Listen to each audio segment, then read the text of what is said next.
नमस्ते, मैं अरविंद और आप देख रहे हैं द पब्लिक रिपोर्टर। हमारी मौजूदगी इस वक्त मऊ जनपद के दक्षिण टोला थाना अंतर्गत एक गांव में है, जिस गांव का नाम है कुल्हाड़। राजभर बस्ती है और यहां पर एक घटना हो गई है जिसमें एक देवर ने अपनी ही भाभी की निर्मम तरीके से हत्या कर दी है। बताया जा रहा है कि जो देवर था नशा करता था, नशे की हालत में घर पहुँचता है और घर पहुँचने के बाद किसी बात को लेकर के विवाद होता है और फिर बेरहमी से उनकी कुल्हाड़ी से काट करके अपनी भाभी की हत्या कर देता है। उसकी उम्र जो छोटेला राजभर था, लगभग 22 से 23 वर्ष बताई जा रही है। और जो महिला थी उनके बच्चे भी हैं। कौन से बच्चे हैं भाई साहब? ये सब हैं। देखिए ये लोग, ये उनके बच्चे हैं, 3 बच्चे हैं। एक ये लड़का है, एक ये है और एक कोई बच्ची है जो बाहर खेल रही है। अब ये बच्चे अब अनाथ हो गए हैं। पिताजी बच्चों के हैं, यानी कि उस महिला के पति हैं जो बाहर रहते हैं। पहले इनसे जानते समझने का प्रयास करते हैं कि आखिर इन्हें कब घटना के बारे में पता चला। फिर उनकी ये माता जी हैं, इनसे भी बातचीत करेंगे और एक बार थोड़ा सा उसका घर दिखाने की कोशिश करेंगे कि ये घर है और यहाँ पर वो खाना बना रही थी। शाम का वक्त था जब ये हादसा हुआ था। कब मालूम चला आपको कि मेरी पत्नी की हत्या हो गई है? 7 बजे सर। शाम को। कहाँ रहते हैं आप? दिल्ली। दिल्ली रहते हैं। किसने खबर की जानकारी दी आपको? मेरा साड़ू ने फ़ोन किया था। आपके साड़ू ने? हाँ जी। वो पास में ही रहते हैं क्या आपके साड़ू? हाँ, बगल में रहते हैं। अच्छा, क्या कहा था उन्होंने? बोला कि वो मार दिया है तुम्हारी बीवी को जान सहित है। तो क्यों मारा? इसके पीछे की वजह कुछ पता है आपको? नहीं। कोई पता नहीं है? नहीं। इसके पहले कभी वाद विवाद भाई से आपका होता था? नहीं, उससे बोला चाली हमारा नहीं था। और आपकी पत्नी से कभी उसका वाद विवाद कभी इसके पहले? हाँ, वो यहाँ पे थी तो उससे झगड़ा उगड़ा करता था। हाँ जी। तो जो कल घटना हुई थी, इसके पीछे कोई जरूर वजह रही होगी ना कि तुरंत अचानक ऐसे आया और उठा करके मार दिया? वो पहले से उसका प्लान था मारने का। तो इससे आया और मार दिया? हाँ, मार दिया उसको। कोई वाद विवाद नहीं था? उसको मारने के लिए बोल रहा था 2 साल से। क्यों? क्योंकि वो जमीन के मैटर में मारा है वो। इसी जमीन को लेकर? हाँ जी। खेती कितनी आपकी है? नहीं है जी। तो इस जमीन को मैं वो बंटवारा चाहता था? हाँ, मेरे को हिस्सा दे दो, मैं शादी ब्याह करूँगा, अपना घर बनाऊँगा। तो काहे नहीं दे दिए? मैं दे दिया हूँ उसको उधर, मैं बोला कि उधर बना ले। फिर भी हो गया सब? हाँ जी। करता क्या था वो? वो भी वेल्डिंग का काम करता है। बिल्डिंग का काम करता है। झगड़ा हुआ और मार दिया वो बीवी को। इसके पहले कभी आपकी पत्नी नहीं कहती थी कि मतलब आए दिन हमसे विवाद करते हैं, चाहे कोई खास वजह रही हो? वो शाम को पी के आता है तो रोज गाली देता है। जो आपकी पत्नी है उनकी बहनें कुछ बता रही हैं कि उनको अश्लील शब्दों से प्रयोग करता था, गाली देता था, कहता था कि इस चरित्रहीन है। हाँ जी, हाँ जी। इसकी कितनी बात सही है? वो गाली देता था, वो हरामी है, वो है रंडी है, तो ऐसे बोलता था? हाँ जी, हाँ जी। उस छोटेलाल राजभर की माता हैं, इनसे एक बार बातचीत करेंगे और जानने समझने का प्रयास करेंगे। हालांकि ऐसी इनके सामने एक ऐसी कंडीशन आ गई है ना कि ये समझ ही नहीं पा रही हैं कि बेटे को फांसी दिलवाऊं और फिर इन बच्चों को इंसाफ दिलवाऊं। दोनों तरफ से फंस चुकी हैं आप। फांसल बने हैं भैया। समझाना पाओ रहलू कि मतलब दारू शराब सब ये सब मत कर, फिर को वो बड़ा नुकसान हो जाए सब। समझावत हायल कायल हो गए रहनी है लड़का से। ना मानत रहा बात। तो बाहर भाई भेज दिले हो? तू बाहर भेजत रहनी, जाते न रहा। हाँ, यहाँ क्या करता लोग? वो जाते रहो तो करे काम करे जे बजरिया में। कब पता चलल कि सब हो गई बाटे? शाम का 7 बजे आए। कहाँ तू रहलू चाची? दुकाने गई रहनी। आई कंट कर दिले रहे। एकरी पहले झगड़ा उगड़ा करे ना, पहले दिन ना झगड़ा कर ले, एक दिन रात खाने बोल रहे, रंडिया मंडिया बनौले रहे। तो कलश हो के माने कद हम ना कहो न तो एक मारब। कहले रहे कि हम मारब एक। तो हम कहने की जाए। आखिर वो मारल काहे चाहत रहे, कुछ बतेबू? ना, हम नहीं जानता ओकरी विषय में कि कैसे मरल से काहे मारल चाहत रहे वो? जब आवे तो गाली उली दे, काहे गाली दे वो? अब वो न जाने, अब हम तो जानत नहीं कि जब सुनले बन तब बताए। जब वो बाहर अपने अलगे रहत रही है। हाँ, और तोरे साथ रहत रहल, तो फिर विवाद कोने बात करल? अब पता ना भैया कि कैसे मार दिया से, अब हमें के पता हम ना दे। एकरी पहले झगड़ा उगड़ा करी आवे तो? नहीं, पहले हमसे ना झगड़ा ना वैसे करत रहा। अब का होई? अब का होई, वे ससाई हो खूब मर जाओ फर जाओ, अब उससे का हम कहें। प्रशासन फांसी की सजा सुनाई तब का हुई? हाँ तो शासन प्रशासन करवा दे। हाँ अब हम गांव में आवे मत।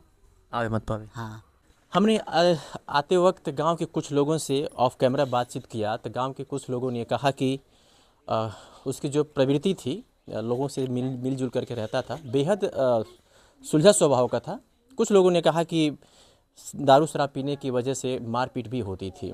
हालांकि पूरी तरीके से लोग साफ तौर पे ये नहीं कह रहे हैं कि वो किस तरह का उसका व्यवहार था, लेकिन जो इस तरह की घटना घर में हुई है निंदनीय है। आप उनकी बहन हैं? जी हाँ, हम जो मरी हैं उनकी आप बहन हैं? उनकी बहन है। आप छोटी थी उनसे? हाँ उनसे छोटी थी। जी सर। तो कभी बातचीत होती थी आपकी बहन से कि मतलब? हाँ सर, बातचीत होती थी दीदी से हमारी। हाँ। क्या कहती थी? कभी यही नहीं कहती थी कि झगड़ा उगड़ा हो रहा है हमारे यहाँ? जब झगड़ा वो करते थे उनकी देवर तो हमेशा फोन करके बोलती थी क्या झगड़ा हुआ है हमारे घर में, हम लोग को मारने के लिए धमकी देते हैं। जब भी झगड़ा करते थे तभी कहते कि तुम लोग को मार देंगे, कभी ये नहीं कहता कि तुम लोग को छोड़ेंगे नहीं, हमेशा मारने के लिए दौड़ता था। एक बगल में हमारी बड़े पापा की लड़की है, भागकर उनकी घर जाती थी। कितने दिन जाएगी भागकर? उस दिन जिस दिन हत्या हुआ था उस दिन मौका नहीं दिए थे भागने के लिए। घर पे छोटे छोटे 2 बच्चे थे, वो लोग घर पे नहीं थे। एक जगह से निमंत्रण आया था खाने के लिए, वहीं पे गए थे। वो जो चरित्रहीन का आरोप लगा रहा है, गाली हाँ देता सर, था वो। चरित्रहीन का आरोप लगा रहा है कि तुम रंडी हो, हरामी हो। तो क्या था ये सब? सब नहीं, कुछ नहीं था। नहीं उसके साथ कोई संबंध था और नहीं कोई उसके साथ नाता था हमारी दीदी के साथ। वो अपना माता के साथ खाता था, हमारी दीदी अपनी अलग खाती थी। अलग रहती थी वो? हमारी दीदी अलग थी। कभी वो कहती नहीं थी कि मतलब मैं अलग रहती हूँ, बनाती खाती हूँ और ये मुझे आके परेशान करता है? पाड़ा उड़ा के जो भैंस के बच्चे को लेकर के विवाद पाड़ा था उसके भी मारे थे। कल जिस दिन घटना हुई थी उस दिन भी मारे थे। तो कुछ लोग बाहर थे, हमारी दीदी बाहर भी बैठी थी, तो बोले थे अरे पाड़ा को मार रहा है, जाकर देखो। तो दीदी बोली कि हम नहीं जाएंगे, जाएंगे तो हमको भी मारेगा। हमारी दीदी नहीं आई। जब शाम हुआ 5 बजा तो हमारी दीदी, छोटे छोटे बच्चे तो चले गए खाने के लिए निमंत्रण। तो हमारी दीदी जो दिन का चावल था तो सोची कि रहो उसको गर्म कर दूं। तो हमारी दीदी आई घर में वो चूल देख रहे हैं ना सर, वो चूल में आगी बड़ा था, जिसी लकड़ी लगाकर छोड़ दी बार कर, और जिस तरह घर में से निकली चावल घर, ये घर है, ये घर देख रहे हैं ना बाजू में, ये घर था। उसमें जाने के लिए अभी यहीं पे पहुंची थी, जो देखिए बगल में खून गिरा है। पहुंची कि जो हम चावल लेकर आए उसे भूजे। छोटे छोटे बच्चे चले गए खाने के लिए, हम ही हैं। तो अभी चावल भूख गई थी कहाँ लाने के लिए, अभी यहीं पे पहुंची थी। वो लोढ़ा देख रहे हैं ना बगल में, सिल्क पर लोढ़ा है, उसी से पीछे वार कर दिया। जिसकी सर पर पीछे से वार लगेगा तो वो क्या करेगा, गिर जाएगा। मेरी दीदी यहाँ पे गिर गई थी। जिस भुइयाँ गिरी वो तो होश में नहीं थी, ठंडी के समय था। फिर बाद में क्या किया कि टांगी लाया, टांगी से यहाँ पे काटा है, यहाँ पे। फिर उसके बाद पता चला कि छुरा उड़ा था, उससे भी मारा है। सब हमारी दीदी, ये उनकी माताजी थी तो बोल रही थी कि हमको भेज दी थी वो माचिस लाने के लिए कि माताजी आप जाइए माचिस लाइए। अब उनकी माताजी माचिस लाने चले गई। अब वो पता नहीं कि इधर छुपा था कि इधर छुपा था घर में, मेरी दीदी को पता नहीं था। हाँ, और देख रहे हैं यहाँ पे कि सब यहाँ पे खून बहा है, यहाँ पे गिरी थी और वहाँ से सब खून बहा है। और उसमें भी मान लीजिए कि वो मारा, ये आई थी उनकी माताजी, टांगी से मारा। अब वही हम इनसे जानना चाहते हैं कि माताजी से कि वो टांगी और दाब उनकी माताजी की बक्सा में गया कैसी? जब जो मार दिया था, हाँ, वो टांगी और दाब को बक्से में छुपा हाँ, उनकी माताजी की बक्से में था। वो माताजी की बक्सा था, ताला मारा। फिर भी जब हमारी दीदी यहाँ पे गिर गई, बगल के जो लोग थे तो हमारी दीदी को उठाकर एक बाजू में ठेला है, बगल वाले रहते हैं, तो उस ठेले पे ला दे लेकर एक बगल में जाएंगे आप तो पुल पड़ेगा कुछ दूरी पे, तो वहाँ पर गए तो देख रहा करे कि रंडी जी रही है कि नहीं, मत हाथ गोड़ टोया वहाँ पे, हाँ पुल पे। अगर जी भी गई तो हम आएंगे जेल से छूटकर तभी भी से मार देंगे, छोड़ेंगे नहीं। ये बातें आपको कौन बताया? एक बगल में के जो लेकर गए थे इन लोग को, वो बताई थी कि पुल पे जाकर कैसे से कह रहा था? पुल पे सब कह रहे थे। अगर इस समय की कोई भी गांव की सदस्य से पूछेंगे तो जवाब आपको कोई नहीं देगा, कहे कि शब्द नहीं कहे थे, क्योंकि वो उसको बचाएंगे। कोई भी अपनी गांव की उथू को बचाएगा, कहेगा सच्चाई आपको बताएगा नहीं ना, यही सच्चाई है। और पूछे उनकी माता जी से कि वो लड़का जब थाना में था इनकी, तो पुलिस वाले उसे पूछ जांच किए थे, ये बताओ किस चीज़ से मारे हो, कहाँ पे रखे हो, तो बोल रहा है कि मेरी माता जी रख दिए। जब पुलिस वाले यहाँ पे आए तो पूछे कि अरे माता जी कहाँ पे हथियार छुपा रखा है, तो ये बोले इनकी माता जी कि हमको नहीं पता है। ठीक है, तो फिर इनकी पुत्र को गोयल जाने के लेकर आए घर पे, तो पूछे कि कहाँ पे, तो मेरी माँ बक्सा में रख दिए। तो माता जी से पूछा जा रहा है, तो माता जी कहे कि साहब हमको तो पते नहीं है। वो पुलिस वाले आए, अंदर गए, ताला तुरे, बक्सा में देखे हैं कि झोला में या तो बोरा में जो भी में होगा, वो बक्सा में हथियार रखा था। और पुलिस वाले निकाल कर लेकर चले गए। और पुलिस वाले के सामने भी बयान दे रहा है कि अगर हम कभी भी छूट कर आ जाएंगे तो 3 हत्या और करेंगे। अब पता नहीं किसका किसका हत्या कर गए तो हम नहीं बता पाएंगे आपके। अब इसकी बात आपका क्या रहे, अब हमको भी बता सकते हैं ना, कुछ बताइए, क्या इंसाफ दिलवाएंगे। क्या चाहती हैं आप? फांसी, हम उससे बस यही चाहते हैं कि उसे फांसी मिले। हाँ, क्या अगर उसे सजा भी मिलेगा 20 साल 25 साल जिंदगी भर के सजा मिले तो क्या हमारी दीदी वापस आएगी? नहीं आएगी। जो मर जाता है साहब वो वापस आता नहीं है। बस यही हम चाहते हैं कि उसे इंसाफ वो मिले कि उसके फांसी दिया जाए, जान की बदले जान, और कुछ नहीं हम चाहते हैं। हत्या करने के बाद जो हथियार इस्तेमाल किया था, एक माँ उसे बचाने का भरसक प्रयास किया, क्योंकि कहते हैं कि बेटा कितना हुई कुलायक हो जाए, नालायक हो जाए, एक माँ हमेशा उसे बचाने का प्रयास करती है। शायद ही वही उन्होंने किया होगा, लेकिन कानून के हाथ बड़े लंबे होते हैं।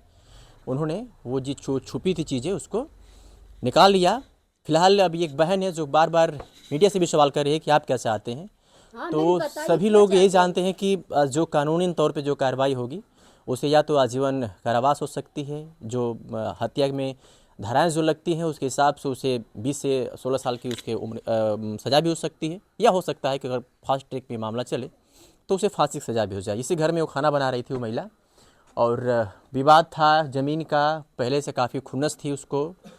मामला एक भैंस के बछड़े को लेकर के हुआ। उसके बाद से वो आती है शायद बचाव करने के लिए, और फिर इसे से उठा करके वो सर पे वार कर देता है और उसे वो बुरी तरीके से बेहोश हो जाती हैं। और फिर ये जो वो ज़मीनें हैं ये सब खून से लथपथ हैं। फिलहाल अब वो महिला इस दुनिया में नहीं है, छोड़ गई अपने 3 मासूम बच्चे। एक उनका पति है जो बाहर कमाते हैं, और गांव के लोगों की कहानी जो थी मैंने बता ही दिया। फिलहाल इस तरह की जो घटना है इसको लेकर के आप क्या कहेंगे, कमेंट करके बताइएगा। इस खबर को देखने के बाद आपको भी सतर्क रहने की ज़रूरत है कि आप घर में भी अगर आपकी बहन है, आपकी बेटियां हैं, आपकी बहू हैं तो सुरक्षित नहीं हैं। अगर ऐसे लोग थोड़ा सा भी भनक लगे कि हमारे साथ कभी भी एक बड़ी घटना को अंजाम दे सकते हैं तो उनसे सतर्क रहने की ज़रूरत है, अपने आप को बचाने की ज़रूरत है। शुक्रिया।